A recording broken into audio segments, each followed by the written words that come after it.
In the busy streets of Edinburgh, there are many hidden gems. One of this is Timberyard. What I love about this place is that from outside, you don't know what you're going to walk into. When you see inside, you'll understand what I'm talking about. When you look at it from outside, you just see this big red door. It's very in your face. But what is it? Well, it is a 1 Michelin star restaurant, and what I like about this place is that it is a warehouse conversion, making it so much more unique in the layout and inside. And since it's a family-run restaurant, you get to have that family feel when you go in. Have a look.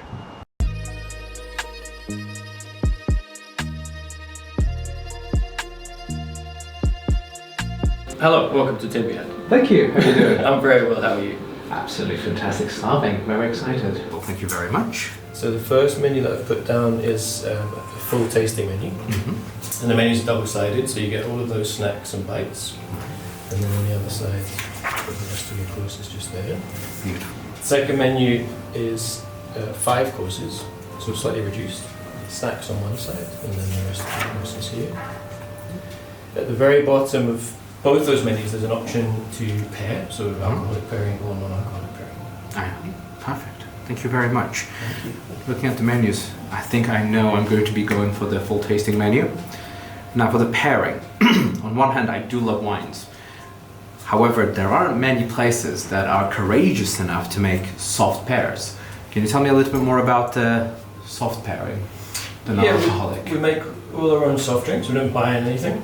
On the list and then with the pairing as well. I suppose the idea with the soft pairing would be if we would think what kind of wine we'd pour with a dish, we've decided to kind of try and mirror or reflect those flavours, whether it was like a high acid wine, we'd make a high acid soft drink, or if it was floral or astringent, we'd mirror those flavours. It always seemed like a bit of a missed opportunity to offer like a Coke or something, or like a drink that you could have anywhere else. So exactly the same ethos as the kitchen, using a lot of what we have in the local environment, and also through relationships with our growers and farms, we have access to some amazing produce, so utilising those. So juices, some cordials that cut with sodas, and a lot of infusions as well. So one of the things that we're going to do here is we're going to go with the soft pairing. Normally I love some alcohol with my food. However, having a soft pairing is not common, especially in the UK near Scotland. The reason being it is not as easy to pair something non-alcoholic with the food and deliver the same quality. Now, as soon as I saw a non-alcoholic pairing, I had to go for that. So what are we doing? I'm going to start with a glass to get me through most of the dishes. However, I'm also going through with the full soft pairing. We're going to enjoy all of the dishes, the snacks, all the courses, and with the dessert. Since I have an absolute sweet tooth, I'll be getting a couple of glasses of sweet wine to really accommodate that and elevate everything to the best possible. So, let's have some fun together. Look at that. Very special. Oh, what do we That's have? amazing. So this, just to start you off with and hopefully warm you up a little bit. So you've got a sweet broth with a Malabar white pepper. I can smell that from here. That smells gorgeous. Thank you so much. Thank you so much. Oh, that's very peppery. You can really smell that. It's going to have a nice salinity. I can smell the pepper.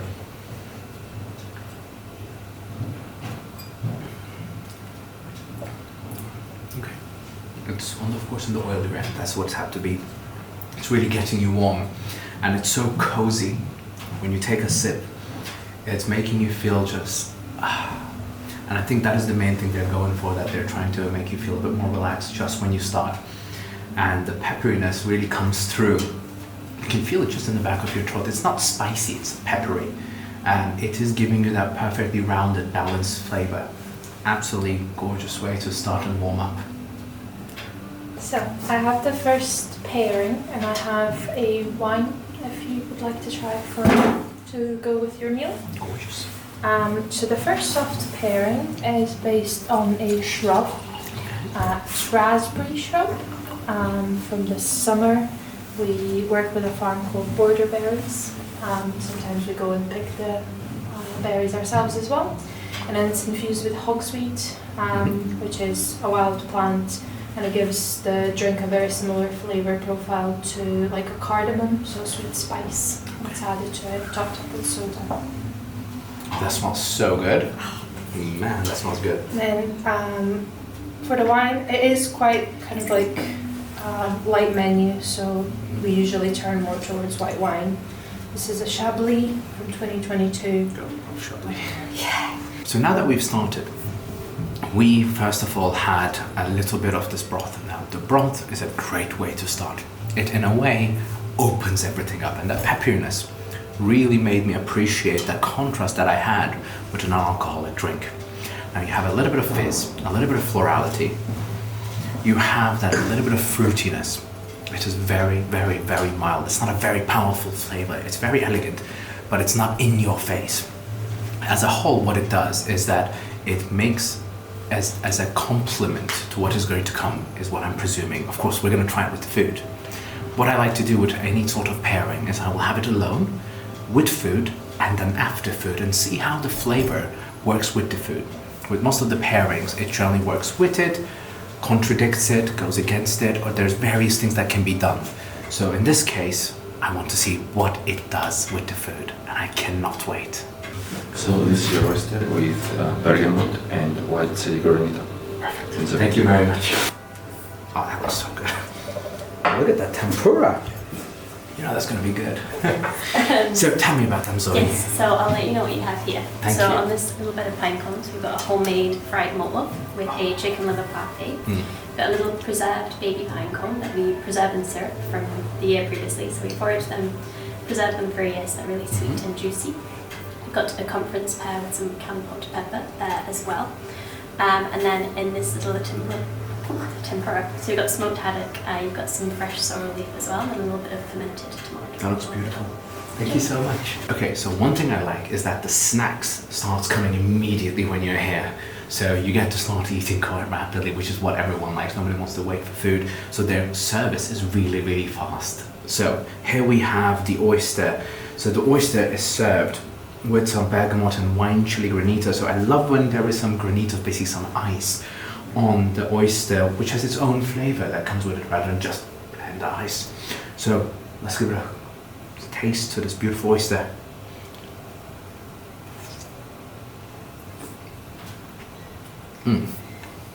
That is a fresh oyster. That oyster is so fresh. That granita really accompanies it. Now, you take it as a whole bite, and the whole thing works. You would think there's going to be quite a bit of salinity and gooiness. It's not. There's a nice bite to it. It's almost creamy, for lack of better wording. So here you have a very nice and fresh oyster. With oysters, the fresher they are, the better they taste, just like with most things. But with oysters, you really want them very, very, very fresh. And that's what this one was. So here we have the tempura. Now with the tempura, there is Amalfi lemon.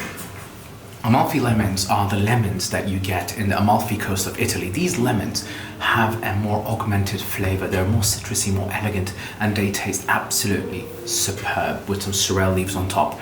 Let's give it a little bite. Let's see what we are working with. I can feel how crunchy that is, and it's so nice and warm in my hand.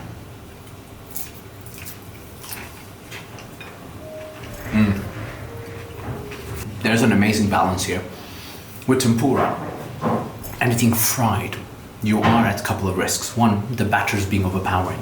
You're at risk of oil being too oily, the batter being too thick. Here, the batter is so fine, so crispy. And then that Amalfi lemon, there's a little bit of a gel on the bottom, complements it so well with the acidity that cuts through that oiliness. And then the smoked haddock has that immense power of smoke that comes through it, and it leaves a flavor in the back of your palate that is absolutely gorgeous.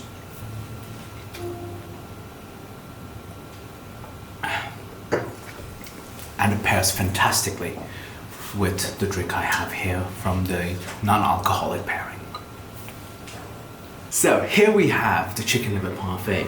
On it, there is of course a jammed pine nut. Looking at it, it absolutely looks beautiful. And the smell that is coming from it smells so good. It smells so umami. And I know it's going to be creamy, it's going to be very complimentary. On the bottom, they have a nice loaf that's just going to accommodate everything and give you that little bit more of a chew, since of course the parfait is very smooth and creamy. Let's give it a little bite.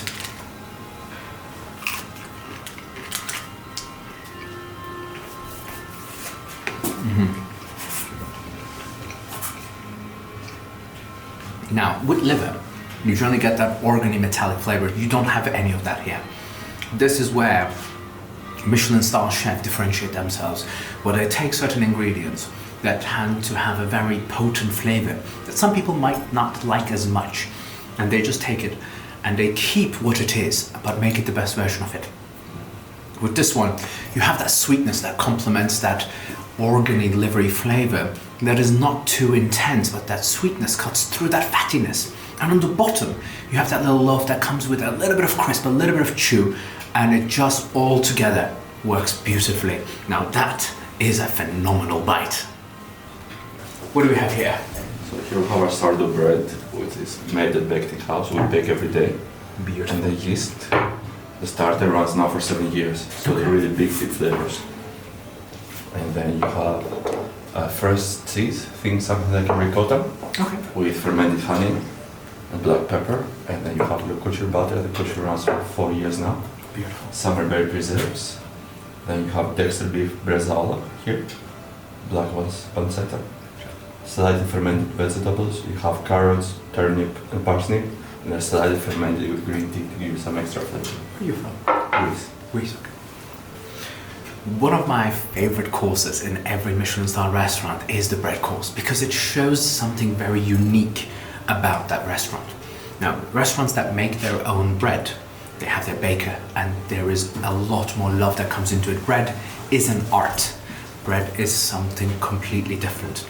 Now, their starter yeast, so lievito di madre, is 7 years old. Now, the older the starter yeast is, that they use as the base, of course it develops, it grows, because it's almost alive. They need to keep feeding it daily. And as a result, it creates a new aroma. Now, we have various things that came here. There's a lot of things here. So we have some bresaola, we have some pancetta, so we have some honey, there's some butter, and then there's some jam. Simultaneously, a little bit of pickled vegetables, just to help cut through some of those flavors. Now, let's give it a little try out. Now, this is the part I'm most excited about. Now, the bread is warm, it's soft, it's gooey, and what more can you want from bread? Smell-wise, you have that beautiful smell. You can tell that it's a fresh bread. So I think this is going to be the cheese with the honey. Let's give it a little go. So first of all, the bread. Wow. There isn't much you can say other than wow about this bread. It is so tasty. It is so light, so airy. There's a beautiful chew to it. The cheese, a little bit sour, but then it is complemented with the honey that you have on it. And as a result, it balances it all out. And it is so elegantly working with the, of course, the bread we have. Now, let's give it a little try to the butter. Of course, who doesn't like butter? I can tell the butter was whipped. So you can feel the butter is a little bit more airy. So the butter is very airy, very milky. You can tell there's some salt on it, crunched in my mouth. What I like about it is this is the butter you want to eat. It is very, very mild, but very aromatic almost. Now I'm going to try the butter with the jam. That is going to be the next step.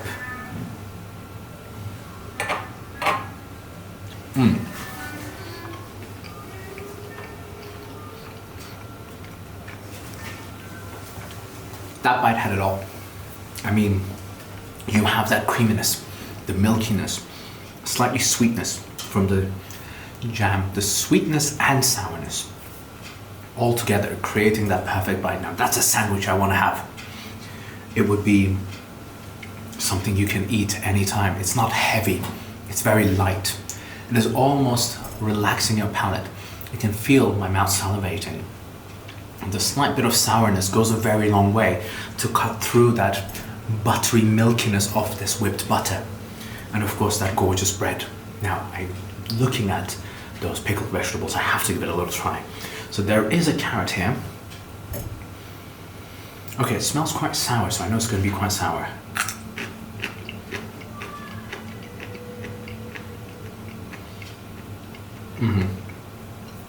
There's some brininess. There's still the crunch. What I don't like is sometimes with these things they end up being a bit mushy. it has completely contained its natural form. You can taste the carrot with its all sweetness, with a little bit of that sourness that coming through, that is making your mouth salivate a little bit more. Now, I think there is some turnips here as well. I think that's the turnip or the radish.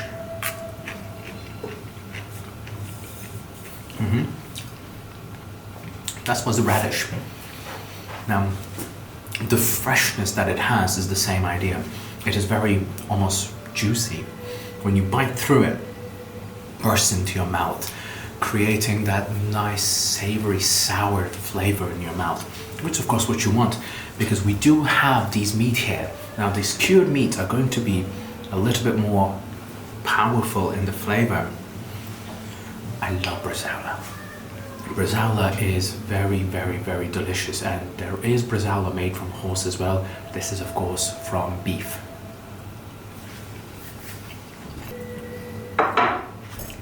It's almost sweet. Now, it is not sweet. The beefy flavor that was very powerful. You can tell that it was cured very lightly, so you still have that little bit of chew. There isn't much fat on it, it's quite lean, but the pieces are almost breaking, giving you that more aromatic umami flavor. And the more you chew, the more you can taste. So it's really complementing everything. Now, I see why they have brought the cured vegetables, because after this, you have this heavy flavor in your mouth and you want to just reach in for a little bit of that carrot. What the carrot does, it refreshes your palate.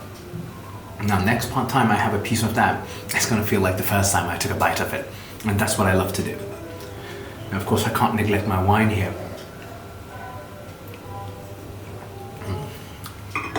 Beautiful glass of Chablis. I can't say no to wine, what can I say? A nice glass of Chablis always goes with pretty much most food. Now, next thing for us to try is of course going to be the pancetta. Now, with pancetta, basically, it's like bacon. So if you can look at here, you can see how thinly it is sliced. It's see-through. I can see almost the light through it. You have such a nice amount of fat in there, almost marbling. Now, this is going to be a very good bite for sure. And it just melts. I mean, the more I'm holding it in my hand, I can feel the fat just melting into my hand. That is unbelievable. That flavor.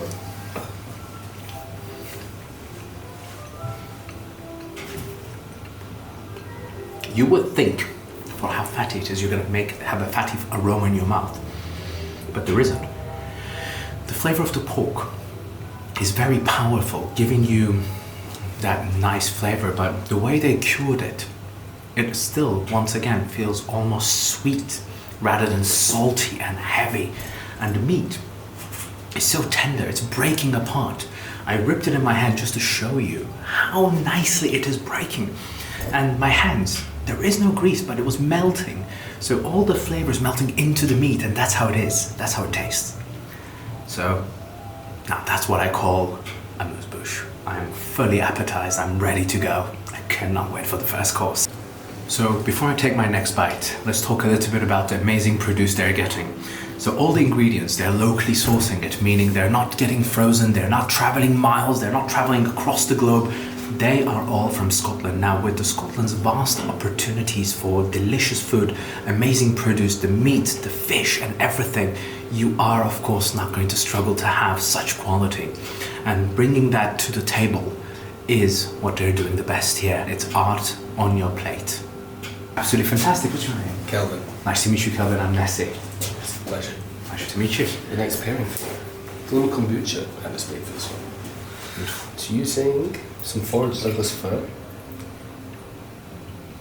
and a tea called pu'er, which is fermented. It's from Yunnan province in China. We do like a 45 wet ferment, compress it into this crazy little like puck almost, and we've just done a little cold infusion.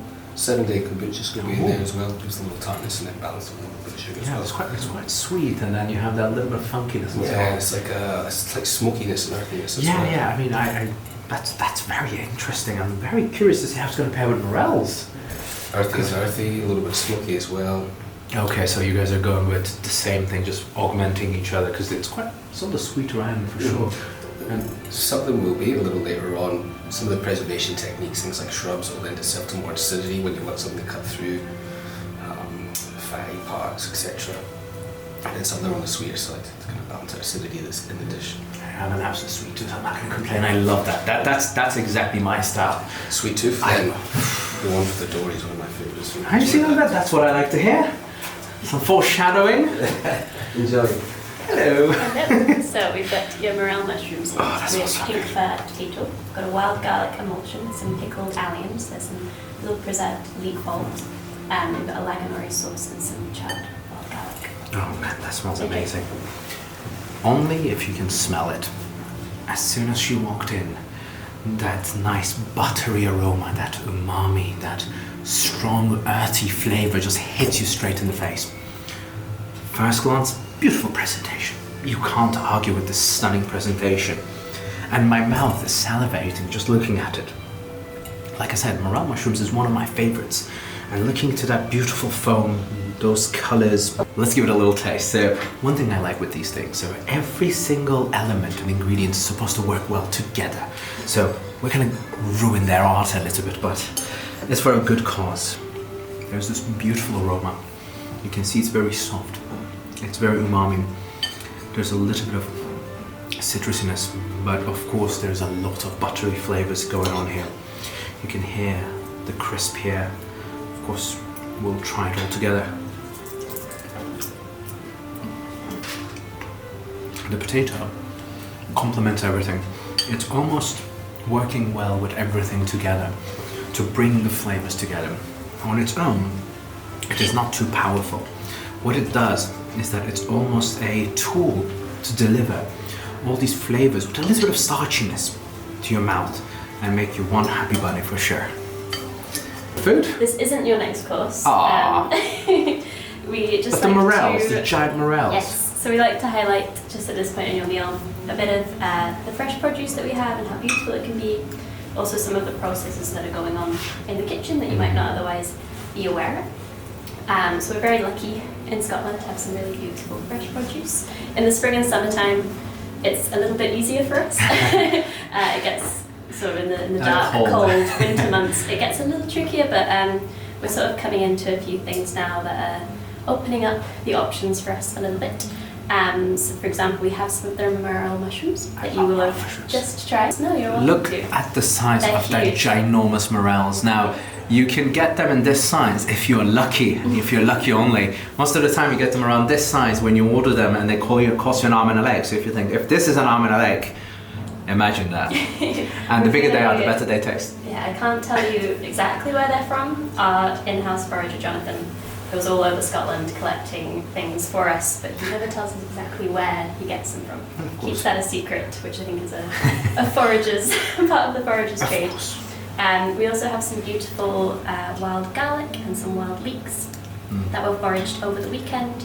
Yeah, I could taste the wild garlic in the previous course with the morel. It was working so elegantly with that creamy, heavy. Yeah, no, it's really Oh, delicious. that's beautiful. It was just all working well together. Yeah, and I mean this is grown all over Edinburgh. If you just walk sort of around the streets, you'll see it in the hedgerows, so it's really easy for Well, us of to course, find. it's a souvenir for me. Unfortunately not, but you have tried these already. So these are the baby pine cones that were in the malt loaf on your main course, or your starter, sorry. So these are just preserved in a sugar syrup. Like I mentioned before, these will be the ones from last year. So they collect hundreds and hundreds of them and preserve them for a full year. So we don't normally store them in this. This is just for aesthetic purposes. This is just show? Usually there's a sort of big vat of them that we keep for the next year. Yeah, well, you gotta love it. I mean, it absolutely looks beautiful and it tastes so Really, good. really I mean, delicious. on that parfait. Yeah, and most people, I mean, you mentioned that you had tried pine previously, but most people, sort of, this is their first time trying something like this. I get a lot of people say, like, oh, I didn't realize you could eat pine cones. So it's quite nice to see. I always tell people don't try it at home because that's a fast way to break your teeth, isn't it? Yeah, no, it could go very wrong. But no, they're really, really delicious. We've also got some of the forced sea kale. So this is farmed, it's sort of forced to grow in Scotland. And the quince as well, we're getting from a place down in Manchester, and they grow a lot of our vegetables. They have a really beautiful farm where they focus on sort of zero waste farming. They take a lot of things that would otherwise just be thrown away and sort of make them into things that are beautiful. So we work very closely with them, and yeah, we just like to show you your food. You'll see it in the courses coming up. We just like to show you it in its full form. You can see how beautiful it is. I thought I know you'll probably appreciate this. Of course, I mean, you have to appreciate it. I mean, there's no way one would look at this and not go, oh, lovely. I mean, because it is.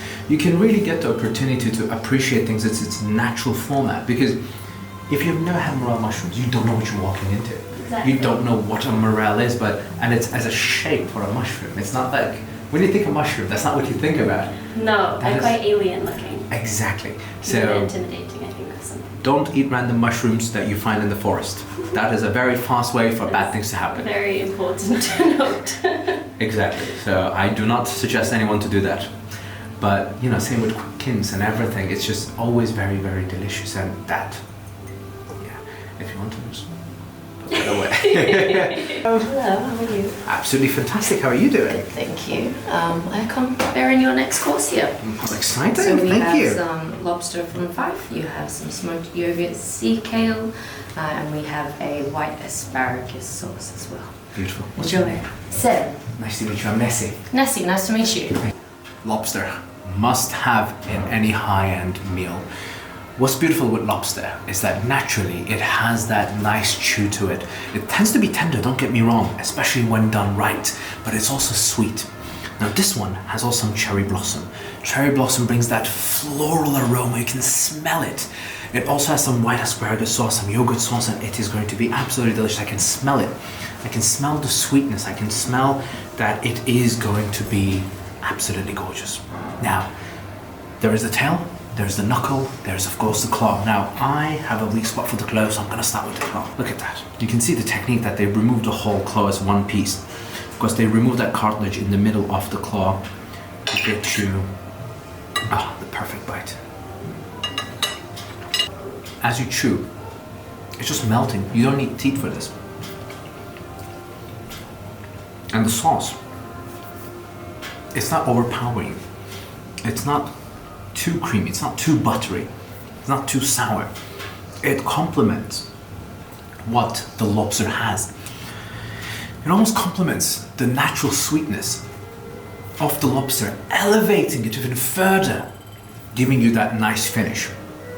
Now, I do want to have a little bit more of this. I think that is supposed to be the asparagus with the sauce. But first, put the tea in. I'm like, I didn't drink tea, but we poured half a litre of tea. What's going on? Oh, look at that. That's how you cook fish. Everything, that beautiful crispy skin is going a very long way for the whole flavor to come together to create one absolutely gorgeous bite. So I'm gonna enjoy this now.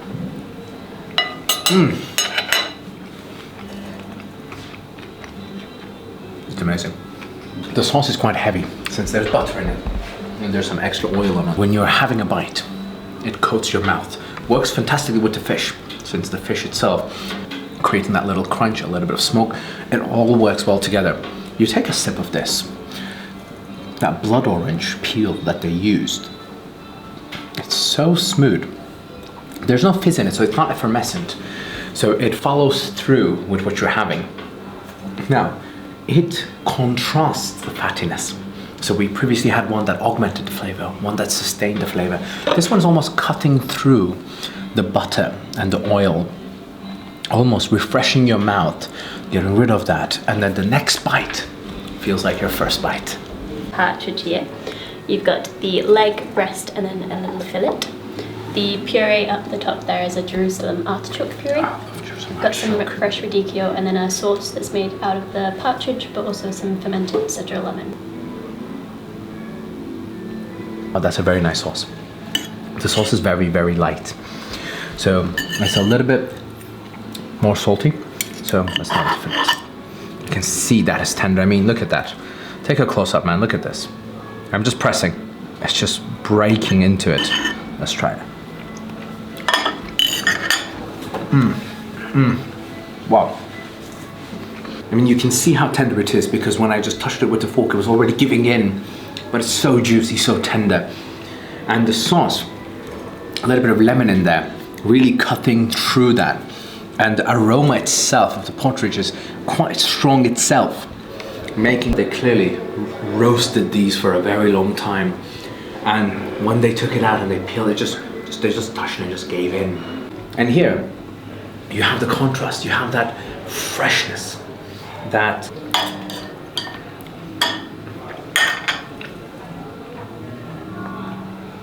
thigh meat, so juicy. The skin, delicious. Combined with all the flavors, that's what we like to eat. So before we move on to your desserts, you have a little optional cheese serving, if that's something that you're interested in hearing. Tell me all about that. So we've got 3 different types. The hard cheese that we have at the moment is our Connaught Gouda. This one is just the top list here. I'm always butchering the name of where this is from, but it's from Scotland. It's just quite a classic Gouda, quite light, quite creamy. It's got a little bit of sort of citrusiness to it, which is really lovely.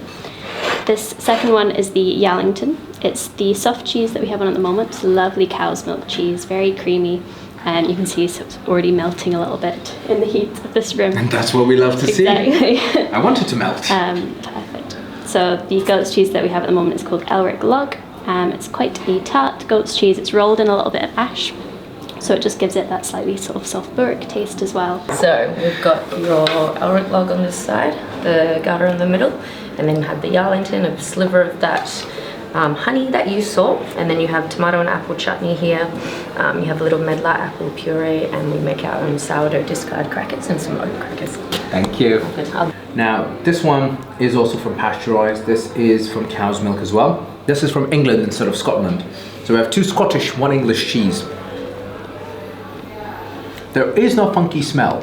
So I know most people see this shape, soft inside, you think brie, camembert, and a lot of those cheeses that tends to be a little bit more funky. This doesn't have any funky smell to it. And then there's the sweet gorgonzola, where so you can have cheeses that almost come off as spicy or too salty, like a Roquefort. This is almost on the sweeter end. It is very mellow, it's very elegant, it just flows with it. Last one to try is the goat cheese. Now, with this goat cheese you have the soft outside and the crumbly middle. You can get that sour smell you get from goat's milk. Now, most goat cheeses, there will be quite a strong aroma. They told me it does not have that. And this one is called an Elric Log. Now, there is some charcoal around it, which is the reason it's a little bit darker outside.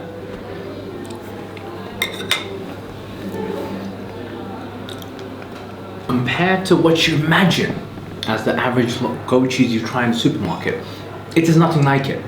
It's very soft, it's very mellow, it is not too sour, not too in your face, but it is certainly, out of these 3, the most powerful flavor you get. So it is of course one to be mindful of, is that if you are going for cheeses, listen to the descriptions, because the cheeses have so much variety. And it's very, very fair question to ask how sharp it is. If it's a blue cheese, you can ask how funky it is, how pungent it is, to make sure that you get the best experience for yourself, because it's after all about enjoying it. So we're gonna finish this up. We have desserts coming up very soon. Here we have goat curd sorbet, and of course, I don't expect this to be too sweet. As we talked about before, goat cheese is quite sour most of the time, so let's see what we're working with. It's already melting. Fresh. Amazingly executed. This is one to enjoy. Very good. Look at that color. What a beautiful deep color. Oh, cloudy. It's late harvests, a little bit of drying in the sunshine as well, not to full raisin, but I guess Italians would call it pasito, I think it was called in Spanish. Let's do this. All right, so this one, first thing first, the smell. When they brought it, it almost smells like popcorn, okay? Imagine that movie Popcorn. Yeah, it just smells like that. So there's salted caramel, there's chocolate, there's toasted buckwheat. It is not popcorn. but it tastes and smells like it. I don't know if it tastes like it. I haven't had it yet. Wine-wise, so we were going to have the non-alcoholic version, which was with licorice and everything, yet this guy was telling me about this drink. It's late harvest. It smells amazing, and it almost smells like raisins, and when you taste it,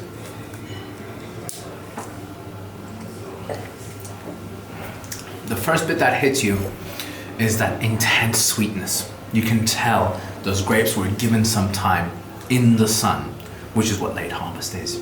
And then as you're swallowing, you're getting that smooth aroma. It's not too difficult, it's not too alcoholic, it's very smooth, very neat, very fruity, very raisiny.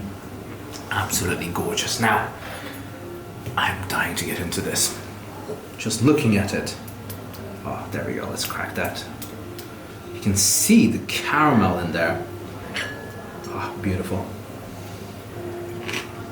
The buckwheat crackle, the salted caramel, the chocolate, the mousse, the whole thing comes together. So you can have a quick look. All comes together to create this beautiful harmony. So delicious, so tasty, so right. This is how you end the meal.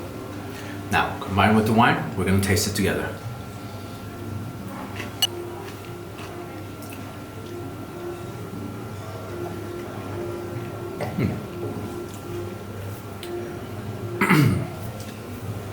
The wine cuts through that toasted flavor.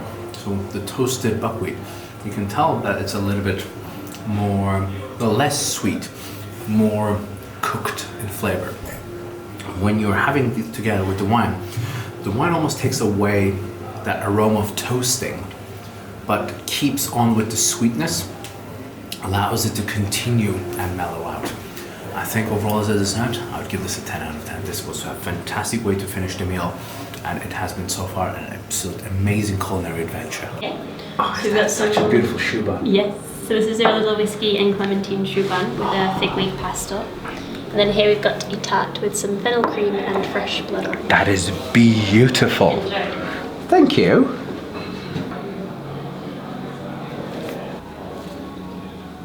Very earthy in aromas.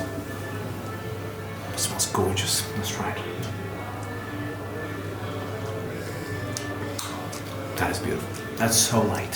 So with black teas, you're trying to get that more strong aroma. With green teas, you get that almost bitterness. With this one, it's so mellow, so light.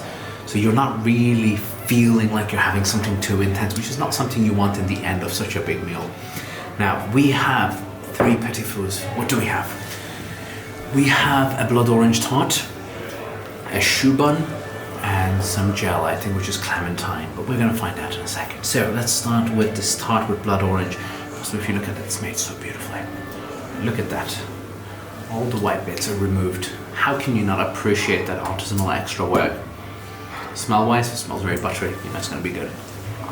We came to the end of this amazing food journey here in Timberyard.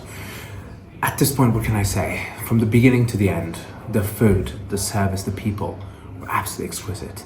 And we do need to take a moment to appreciate the people that have been making this so much better for us. So we had the amazing service, Zoe. We've had Kelvin, and of course Abby, who helped us organize this whole thing. They gave us this beautiful room for us to sit down and shoot, to really portray to you guys this amazing culinary experience. Timberyard has hosted us so perfectly, so I'm so grateful to everybody here. And of course, we'll be coming back here when the menu changes again, so we can show you guys how things change. I'm very hopeful to see how they progress in their journey, how they grow as a company, and I'm certain as a restaurant they will very, very soon be getting a green Michelin star, because they are putting so much effort to make sure they do not waste any ingredients. And also we need to talk about Anna and the amazing non-alcoholic pairings that she's creating. What a smart and very intelligent woman. Her creativity is unbelievable, unparalleled in this place. Taking all that into account, thank you very much for having us. It was a delight to have you guys join me in this beautiful culinary thing. What was your favorite dish? Which one do you think you would have enjoyed the most? Tell me in the comments below and we can talk about it. one day, hopefully, we'll eat together. Until I see you guys again, enjoy your food journeys.